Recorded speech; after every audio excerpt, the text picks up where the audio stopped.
الرحیم۔ چلتے ہیں اپنے پہلے سیگمنٹ کی جانب۔ پروگرام کا باقاعدہ آغاز کرتے ہیں اور سیگمنٹ کا نام ہے نور کلام الہی۔ ہمارے ساتھ تلاوت کلام پاک کی سعادت حاصل کرنے کے لیے آج موجود ہیں ہماری بہن قاریہ شہناز اختر۔ شہناز، پروگرام میں آپ کا خیر مقدم کرتے ہیں۔ آج ہمیں کون سی آیات سنا رہی ہیں؟ 30ویں پارے کی سورہ علق ہے، اس کی 10 آیات شروع کی۔ سبحان اللہ، جی پلیز سنائیے۔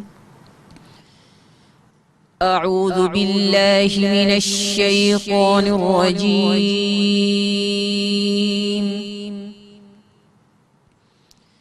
بسم اللہ الرحمن الرحیم۔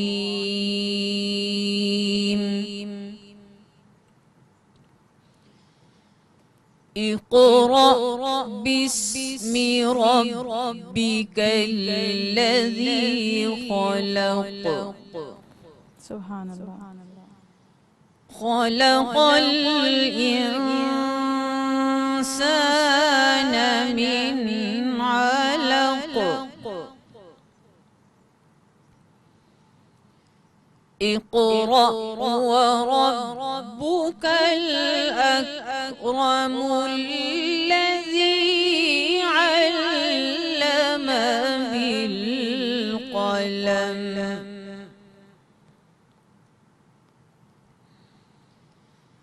علم الإنسان ما لم يعلم، كلا إن الإنسان ليطغى، سبحان اللہ، أن رآه استغنى،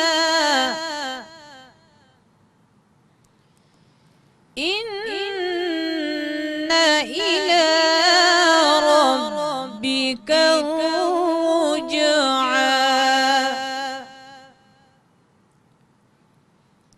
أرأيت الذي ينهى عبدا إذا صلى، سبحان اللہ۔ صدق اللہ العظیم۔ پڑھ اپنے رب کا نام لے کر، جس نے پیدا کیا آدمی کو خون کی پھٹکی سے۔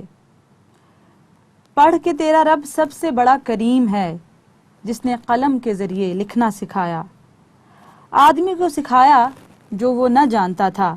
ہاں بے شک آدمی سرکشی کرتا ہے اس پر کہ اپنے آپ کو غنی سمجھ لیا، بے شک تمہارے رب ہی کی طرف پھرنا ہے۔ بھلا دیکھو تو جو منع کرتا ہے بندے کو جب وہ نماز پڑھے۔ ناظرین کرام، سورہ علق، اس کو سورہ اقرا بھی کہا جاتا ہے، یہ سب سے پہلی سورت ہے جو نازل ہوئی، اور اس میں پہلی 5 آیتیں ما لم یعلم تک غار حرا میں نازل ہوئیں۔ فرشتے نے رسول اللہ صلی اللہ علیہ وآلہ وسلم سے آ کر فرمایا اقرا یعنی پڑھیے، تو آپ صلی اللہ علیہ وآلہ وسلم نے فرمایا کہ میں پڑھنا نہیں جانتا۔ اس پر فرشتے نے رسول اللہ صلی اللہ علیہ وآلہ وسلم کو اپنے سینے سے لگا کر دبایا اور پھر کہا کہ پڑھیے، تو آپ صلی اللہ علیہ وآلہ وسلم نے یہ آیات دہرانا شروع کر دیں۔ گویا فرشتے نے اللہ تعالیٰ کے حکم سے کائنات کے تمام علوم کو آقا علیہ الصلوۃ والسلام کے سینہ مبارک میں منتقل کر دیا۔ مزید یہ آیت اس بات پر دلالت کرتی ہے کہ ہر کام اللہ تعالیٰ کے نام سے لے کر اس کی ابتدا کرنی چاہیے، خصوصاً قرآن کریم کی تلاوت بسم اللہ الرحمن الرحیم سے کرنی چاہیے۔ اگلی آیات میں ناظرین کرام آدمی سے مراد ہے حضرت آدم علیہ السلام۔ اللہ تعالیٰ نے ان کو علم سکھایا، اور کچھ تفاسیر میں لکھا ہے کہ انسان سے مراد ہے یہاں سید عالم صلی اللہ علیہ وآلہ وسلم، کہ اللہ تعالیٰ نے آپ کو جمیع اشیاء کے علوم عطا فرمائے۔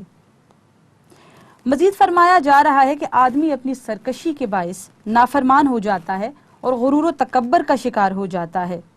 اللہ جسے چاہتا ہے ہدایت عطا فرما دیتا ہے۔ انسان کو یہ بات پیش نظر رکھنی چاہیے اور سمجھنا چاہیے کہ اسے اللہ کی طرف رجوع کرنا ہے، تو سرکشی و طغیان اور غرور و تکبر کاہے کا۔ وما علینا الا البلاغ المبین۔ شہناز آپ کا بہت بہت شکریہ پروگرام میں تشریف آوری کا، اللہ کریم آپ کی توفیقات میں اضافہ فرمائے۔